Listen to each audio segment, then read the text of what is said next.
नमस्कार दर्शक बंधु ओडिया सुख संसार चैनल को आपण को बहुत बहुत स्वागत।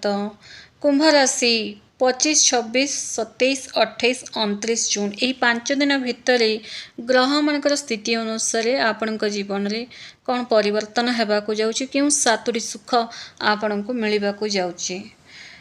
प्रिय कुंभ राशि व्यक्तिशेष मैंने ब्रह्मांड रे ग्रह मानकर एभली एक हलचल आरंभ हो सारी फ्रेंड्स जहाँ आपण जीवन शोई पड़ा भाग्य को संपूर्ण रूपे बदल देव। जदि आपण भावुंट जे जून मासर शेष समय साधारण रेबे यह आपणकर सबुठ बड़ भूल अटे फ्रेंड्स। कारण यही जो जून मासर यही शेष 5 दिन मध्य आपण जीवन एभली एक मोड़ नेबाकू जाउछि फ्रेंड्स जे सबुकिछि बदली देव। आजिर यही भिडियो मु आपणक सह आलोचना करी जून मासर यही 5 दिन शेष 5 दिन आपण को क्यों से 7टी बड़ खुशी देबाकू आसुची किंतु यह सहित 3टी एभली अदृश्य प्रभाव मध्य रही पारे आपण जीवन में जहाँ को आपण सहजरे बुझी पारे नहीं एवं जहाँ प्रति आपण सतर्क हो पारे नहीं। हठात किसी बाधा विघ्न मध्य आसीपारे जहाँ प्रति यही भिडियो मु आपणक सह आलोचना करी। जदि यही जून मासर यही 5 दिन आपण जदि निज जीवन को एकदम संभाळा चाहूँगी ना तेरे यही वीडियो को शेष पर्यंत निश्चय देखो फ्रेंड्स। जदि आपण यही वीडियो को पूरा न देखिए तेरे जून मासर शेष 5 दिन गुड़ाक केमिति कटिबो से नहीं चिंता करने को पड़ो फ्रेंड्स। कारण यही 5 दिन परिवर्तन संपूर्ण सूचना एवं बड़ भविष्यवाणी यही वीडियो में आपको जनइबी। तो जो मैंने भी आम ओडिया सुख संसार चैनल को नुआ कर चैनल को सब्सक्राइब करूँ। वीडियो जब आपको पसंद आसता है गोटे लाइक टे निश्चय कर दिंतु। आपणकर इच्छा मनस्कामना एवं स्वप्न साकार हेब जदि आपण निजर करिथिबा कर्म उपरे विश्वास रखुचंती फ्रेंड्स। यही जो 5 दिन मध्य बड़ ग्रह परिवर्तन जोड़ा कि 21 तारीख रे ही हो सारी मंगलंकर ग्रह परिवर्तन हो सारी एवं द्वितीय जो ग्रह परिवर्तन देखाऊँगी ताहा होछि बुधंकर ग्रह परिवर्तन। आपण देखिए जे 26 जून आखपाखे बुध मध्य कर्कट राशि को जीवे। बुध एपर्यंत एठारे सूर्यंक सह रही बहुत भल जोग सृष्टि कर किंतु एबे यही जो संजोग गोटे नुआ मोड़ नेबाकू जाउछि। जून मासर शेष समय आपणकर षष्ठ घरे 3टी बड़ ग्रहंकर एक शक्तिशाली त्रिग्रही संजोग होगाकू जाउछि जोड़ा कि आपणक भाग्य मध्य चमकेदेव। जातकर षष्ठ घर हेउछि लोन नेबा शत्रु एवं रोगर घर मध्य कहा जाए। तो आपण को यही वीडियो जनइबी क्यों जिनस प्रति विशेष ध्यान देबाकू पड़िबो। सर्वप्रथमे आपण भाग्य यही 5 दिन मध्य जो खुशी खबर आपण शुणिबे ना ताहा गोटी गोटी कर जानिबा। आपण राशि स्वामी माने जे राशि अधिपति होचंदी शनिदेव धनर घरे विराजमान अछंती।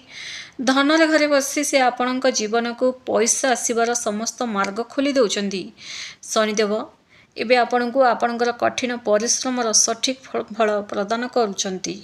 साधारणतः जितेबले भी आम कौन मासर आरंभ करूँ शनिदेव आपणकर परीक्षा तो नियंती काम जोड़ा भी आपण आरंभ करती परीक्षा नियंती केमितिका परीक्षा यही व्यक्तिर आचरण केमिति आपण आचरण उपरे परीक्षा नहीं थांती आपणकर हिसाब किताब रे परीक्षा नहीं थांती एवं मनरे साधुता अच्छी ना बेईमान अच्छी ताहार मध्य परीक्षा नहीं थांती शनिदेव। सत्यगण एवं असत्यगण प्रति गोटे परीक्षा मनोभाव मध्य नहीं थांती किंतु जून 25 तारीख ठारू आपण समय बदलवाक जाउची। कारण 20 दिन जो मासर 20 दिन जाए आपण जीवन रे सब परीक्षा तो निश्चय नहीं थे शनिदेव। आपणकर एमितिका परीक्षा मध्य नहीं जोड़े कि आपण बहुत जन धोखा छल कपट मध्य करचंती किंतु मोटामोटी भाव कहवा गले कुंभ राशि व्यक्ति मैंने शनिदेवंकर यही कठिन परीक्षा पास मध्य होती। जेमिति कि जून मासर आरंभ रू जून 20 तारीख भितर निश्चय आपण कहीं छल कपट तो कर ही थे। ତେଣୁ ଏହି ଯେଉଁ ବିଗତ ଦିନ ଗୁଡ଼ିକରେ ଆପଣ ଯେଉଁ କଠିନ ପରିଶ୍ରମ କରିଥିଲେ ଏବଂ ଯେଉଁ ପରିଶ୍ରମର ଫଳ ଆପଣଙ୍କୁ ମିଳିପାରିନଥିଲା, ଶନିଦେବ ଏବେ ଧନର ଭାବରେ ବସି ସେହି ସମସ୍ତ ପରିଶ୍ରମର ଗୋଟେ ସୁଫଳ ଆପଣଙ୍କୁ ଫେରସ୍ତ କରୁଛନ୍ତି ଫ୍ରେଣ୍ଡସ୍। ଅନ୍ୟପଟେ ରାହୁ ଲଗ୍ନରେ ରହିଛନ୍ତି ଆପଣଙ୍କର। ତେଣୁ ଏଇ ଯେଉଁ 5 ଦିନ ମଧ୍ୟରେ ଏମିତି କଥା ବିଶେଷ ଭାବେ ମନେ ରଖନ୍ତୁ ଯେ ରାହୁ ଆପଣଙ୍କୁ ମାନେ ଭ୍ରମିତ ମଧ୍ୟ କରେଇବେ। ରାହୁଙ୍କର କାମ ହେଉଛି ଭ୍ରମିତ କରେଇବା। ରାହୁ ଆପଣଙ୍କୁ ନିଜ ସଠିକ୍ ରାସ୍ତାରୁ ଭଟକାଇବାକୁ ଚେଷ୍ଟା କରିବେ। କେମିତି? ମନେ କରନ୍ତୁ ଆପଣ ସମ୍ପୂର୍ଣ୍ଣ ସଠିକ୍ ଦିଗରେ ଯାଉଛନ୍ତି, ଏମିତି ସମୟରେ କୌଣସି ଜଣେ ଯଦି ଆପଣ କିଛି ଗୋଟେ ଡିସିସନ୍ ନେଇଛନ୍ତି, ସଠିକ୍ ଡିସିସନ୍ ନେଇଛନ୍ତି, କିନ୍ତୁ କିଛି ବ୍ୟକ୍ତି ଆସିକି ଆପଣଙ୍କୁ ବହୁତ ସାରା କନଫ୍ୟୁଜ୍ କରାଉଛନ୍ତି, ଆରେ ଏଇଟା ଠିକ୍ ନୁହେଁ, ଏଇଟା ସେଇଟା ନୁହେଁ, ମାନେ ଏଇ ଡିସିସନ୍ଟା କାହିଁ ନେଲୁ, ଯେଉଁ ଆପଣଙ୍କୁ ଯେଉଁ ଭ୍ରମିତ କରାଉଛନ୍ତି ନା, ସେ ସାମ୍ନା ଲୋକର ଦୋଷ ନୁହେଁ, ଆପଣଙ୍କର ଜାତକରେ ଥିବା ଲଗ୍ନରେ ଥିବା ରାହୁଙ୍କର ଦୋଷ। ତେଣୁ କାହାରି କଥାରେ ବେଶୀ ଭଟକି ଯାଆନ୍ତୁ ନାହିଁ। ଆଉ ଆପଣ ଯିଏ କି ସମ୍ପୂର୍ଣ୍ଣ ଠିକ୍ ଯାଉଥିଲେ ସେହି ବ୍ୟକ୍ତିଙ୍କ କଥାରେ ପଡ଼ି ନିଜ ଲକ୍ଷ୍ୟରୁ ଭଟକି ମଧ୍ୟ ଯାଇପାରନ୍ତି। ବୁଝିପାରିଲେ? ଯଦି କିଛି ବଡ଼ ନିଷ୍ପତ୍ତି ନେବାର ଅଛି ନା, ଭାବି ଚିନ୍ତିକି ନିଅନ୍ତୁ, ନିଜେ ହିଁ ବିଚାର କରିକି ନିଅନ୍ତୁ। କାରଣ ଆପଣ ନିଜ ଅଭିଜ୍ଞତା, ନିଜର ଏକ୍ସପିରିଏନ୍ସ ବଳରେ ହିଁ ବହୁତ ସଠିକ୍ ନିଷ୍ପତ୍ତି ନିଅନ୍ତି ସବୁବେଳେ। କାହାର ପରାମର୍ଶ ନେବା ଏତେ ବି ଆପଣଙ୍କ ପାଇଁ ଭଲ ନଥାଏ। ଆଉ ଯଦି ଆପଣ କେହି ବ୍ୟକ୍ତିର କଥା ମାନିଲେ ନା ଫ୍ରେଣ୍ଡସ୍, ତେବେ ଆପଣଙ୍କର ସେହି ଭଲ ନିଷ୍ପତ୍ତିଟା ହିଁ ସମ୍ପୂର୍ଣ୍ଣ ବିଗିଡ଼ି ମଧ୍ୟ ଯାଇଥାଏ। ସେଇଟା ଆପଣଙ୍କର ବାହାଘର ହେଉ, ବିଦ୍ୟାରେ ହେଉ, କି ଲାଇଫ୍ର ବି ଯାହା ବି ନିଷ୍ପତ୍ତି ନା ନିଜେ ଯେଉଁଟା ନେଇଥାନ୍ତି ସେଇଟା ହିଁ ଭଲ ଥାଏ। ଅନ୍ୟ କଥାରେ ପଡ଼ିଲେ ଆପଣଙ୍କର ସବୁ ବିଗିଡ଼ି ହିଁ ଯାଇଥାଏ ଏବଂ ଆପଣ ହିଁ ପସ୍ତେଇଥାନ୍ତି। ତେଣୁ ଏଠାରେ ରାହୁ ଆପଣଙ୍କୁ ଭଟକାଇବାର କାମ ମଧ୍ୟ କରେଇବେ। ଏହି ଜାଗାରେ ଆପଣଙ୍କୁ ବହୁତ ସାବଧାନର ସହ ରହିବାକୁ ପଡ଼ିବ ଫ୍ରେଣ୍ଡସ୍। ନିଜ ଉପରେ ହିଁ ଭରସା ରଖିବା ଆବଶ୍ୟକ। ମୁଁ ଯାହା ଭାବିଛି ଆଗକୁ ବଢ଼ିବା ପାଇଁ ଯେଉଁ ଯୋଜନା ପ୍ରସ୍ତୁତ କରୁଛି, ମୋର ବିଶ୍ୱାସ ଅଛି ଯେ ତାହା ସମ୍ପୂର୍ଣ୍ଣ ସଠିକ୍। ଲେଖିକି ରଖନ୍ତୁ। ପୁଣି ଥରେ କହୁଛି, ମୁଁ ଯାହା ଭାବିଛି ଆଗକୁ ବଢ଼ିବା ପାଇଁ ଯେଉଁ ଯୋଜନା ପ୍ରସ୍ତୁତ କରିଛି, ମୋର ବିଶ୍ୱାସ ଅଛି ଯେ ତାହା ସମ୍ପୂର୍ଣ୍ଣ ରୂପେ ଠିକ୍ ଅଟେ। ଏହି ୱାର୍ଡ଼ଟା ଆପଣଙ୍କ ପାଇଁ ବହୁତ ହିଁ ପାୱାରଫୁଲ୍ ଅଟେ। ଏଇଟା ଯଦି ଏତିକି କହିକି ଯଦି ଆପଣଙ୍କ ଭିତରେ ଗୋଟେ କନଫିଡେନ୍ସ ଆସିଗଲା ନା, ବାହାରେ 4 ଜଣ ଲୋକ କିଏ କ'ଣ କହିଲେ ଆପଣଙ୍କୁ ଏତେ ଧ୍ୟାନ ଦେବାର ମଧ୍ୟ ଆବଶ୍ୟକତା ନାହିଁ। କାରଣ ହାତୀ ଯେତେବେଳେ ସିଧା ରାସ୍ତାରେ ଚାଲିଥାଏ ନା ଫ୍ରେଣ୍ଡସ୍, ଆଖପାଖରେ ଅନେକ କୁକୁର ଭୋକିଥାନ୍ତି, କିନ୍ତୁ ସେହି ସ୍ୱାଭିମାନ ହାତୀ ସେମାନଙ୍କ ଉପରେ ଧ୍ୟାନ ନ ଦେଇ ନିଜର ମୂଲ୍ୟବାନ ସମୟ ନଷ୍ଟ କରେ ନାହିଁ। ସେ କେବଳ ନିରନ୍ତର ଭାବେ ଆଗକୁ ବଢ଼ି ଚାଲେ। ବୁଝିପାରିଲେ? ଆପଣଙ୍କୁ ମଧ୍ୟ ସେହି ହାତୀ ଭଳିଆ ଫ୍ରେଣ୍ଡସ୍, ଯେଉଁଟାକି ଆପଣଙ୍କୁ ଯିଏ ଯେତେ ଯାହା କହିଲେ ମଧ୍ୟ ଶୁଣନ୍ତୁ ନାହିଁ। ଆପଣଙ୍କର ରାହୁ ଯେହେତୁ ଲଗ୍ନରେ ଅଛନ୍ତି, ସେ ଆପଣଙ୍କୁ ପର୍ସନାଲିଟିକୁ ମଧ୍ୟ ବଢ଼େଇବେ। ଆପଣଙ୍କ ମନକୁ ଏକ ନୂଆ ନୂଆ ଆଇଡ଼ିଆ ମଧ୍ୟ ଦେବେ। ରାହୁ ଗୋଟେ ଛାୟା ଗ୍ରହ, କିନ୍ତୁ ଜୀବନରେ ବହୁତ ମାୟା ମଧ୍ୟ କରେଇଥାନ୍ତି। ଫ୍ରେଣ୍ଡସ୍, ଆପଣଙ୍କ ରାଶିର ସ୍ୱାମୀ ଶନିଦେବ ଏବେ ଧନର ଭାବରେ ବିରାଜମାନ ଅଛି। ଆପଣଙ୍କର ପୂର୍ବର ସମସ୍ତ କଠିନ ପରିଶ୍ରମର ସଠିକ୍ ଫଳ ରିଟର୍ଣ୍ଣ କରିଦେବେ ଆପଣଙ୍କୁ। ଇଆଡ଼େ ଷଷ୍ଠ ଘରେ 3ଟି ବଡ଼ ଗ୍ରହଙ୍କର ଏକ ଶକ୍ତିଶାଳୀ ଯୁତି ବଣୁଛି, ଯେଉଁଥିରେ ବୁଧ ମଧ୍ୟ କର୍କଟ ରାଶିକୁ ପ୍ରବେଶ କରୁଛନ୍ତି। ଯେବେ ଗୋଟିଏ ଘରେ 3ଟି ଗ୍ରହ ଏକାଠି ହୁଅନ୍ତି, ସେତେବେଳେ ସେମାନଙ୍କର ପ୍ରଭାବ କେତେ ଗୁଣ ବଢ଼ିଯାଏ। ଷଷ୍ଠ ଭାବ ଲୋନ୍, ରୋଗର ଏବଂ ଶତ୍ରୁର ଘର କୁହାଯାଇଥାଏ। ଏସବୁ ସମସ୍ୟାରୁ ମୁକ୍ତି ଦେବାର ସ୍ୱପ୍ନ ମଧ୍ୟ ଆପଣଙ୍କର ପୂରଣ ହେବ।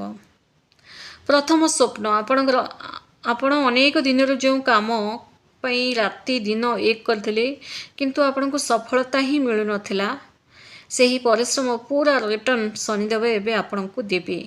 ଆର୍ଥିକ ଅଭାବ ଆପଣଙ୍କର ଦୂର ହେବାକୁ ଯାଉଛି ଫ୍ରେଣ୍ଡସ୍, ଏବଂ କରଜ କିମ୍ବା ଲୋନ୍ରୁ ଆପଣଙ୍କୁ ମୁକ୍ତି ମିଳିବାକୁ ଯାଉଛି।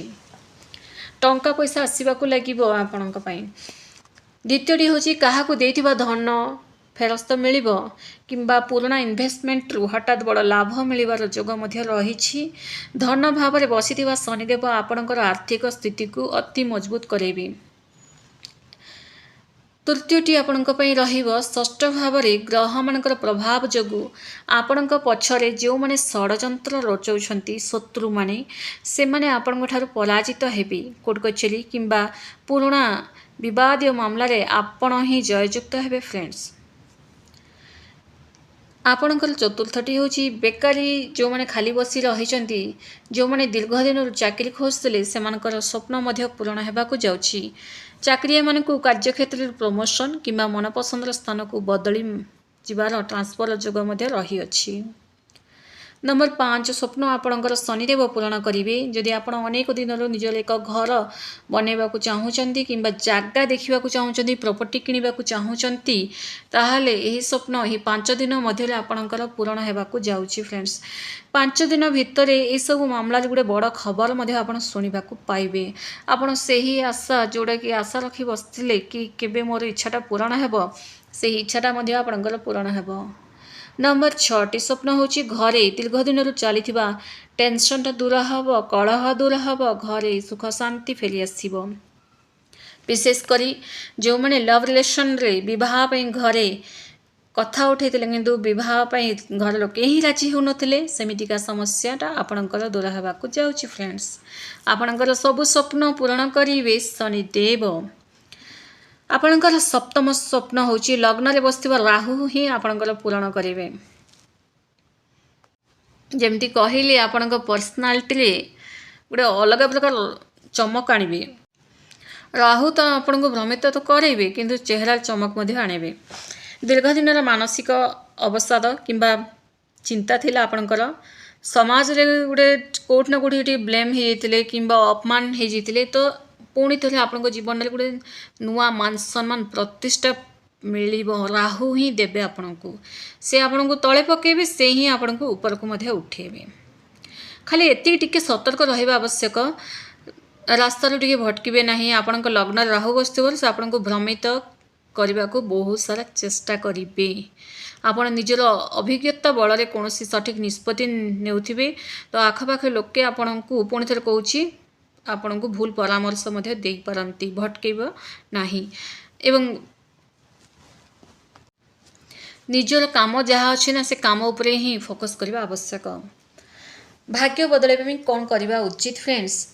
ରାହୁଙ୍କୁ ଶାନ୍ତ କରିବା ପାଇଁ, ଇଆଡ଼େ ଆପଣଙ୍କର ଶନିଦେବଙ୍କୁ ସନ୍ତୁଷ୍ଟ କରିବା ପାଇଁ ଏଇ ଯେଉଁ ଜୁନ୍ ମାସର ଶେଷ 5 ଦିନ କ'ଣ କରିବା ଉଚିତ? ପ୍ରତିଦିନ ସନ୍ଧ୍ୟାରେ ହନୁମାନ ଚାଳିଶା ପାଠ କରନ୍ତୁ। ରାହୁ ଦୋଷ କଟିବ, ଇଆଡ଼େ ଶନିଙ୍କ ନେଗେଟିଭ୍ ପ୍ରଭାବ ମଧ୍ୟ କଟିବାକୁ ଲାଗିବ। ଶିବଲିଙ୍ଗରେ ଜଳାଭିଷେକ କରନ୍ତୁ। ମନର ଶାନ୍ତି ଏବଂ ଗ୍ରହ ଦୋଷ ଖଣ୍ଡନ ପାଇଁ ପ୍ରତିଦିନ ସକାଳେ ଆପଣ ଶିବଲିଙ୍ଗରେ ଶୁଦ୍ଧ ଜଳ ଅର୍ପଣ କରିବା ବହୁତ ବଢ଼ିଆ ରହିବ। ଶନିଦେବଙ୍କର ମନ୍ତ୍ର ଓମ୍ ଶନି ଶନିଶ୍ଚରାୟ ନମଃ, ଓମ୍ ଶନି ଶନିଶ୍ଚରାୟ ନମଃ, ଏହି ମନ୍ତ୍ର ଜପ କରନ୍ତୁ। ଏହା କରିକି ଦେଖନ୍ତୁ, ଆପଣଙ୍କ ଜୀବନରେ ଏଇ ଯେଉଁ 5 ଦିନ ଭିତରେ ଯେଉଁ ସବୁ ଖୁସି ମିଳିବାକୁ ଥିବ ନା, ତାହା ଆପଣଙ୍କ ସପକ୍ଷରେ ହିଁ ମିଳିବ, ଆପଣଙ୍କୁ ହିଁ ମିଳିବ। କୌଣସି ପ୍ରକାର ବାଧା ଯଦି ଉତ୍ପନ୍ନ ହେଉଥିବ, ଏହି ପ୍ରତିକାର ସେହି ବାଧାଟାକୁ ଖଣ୍ଡନ କରିଦେବ। ଧନ୍ୟବାଦ।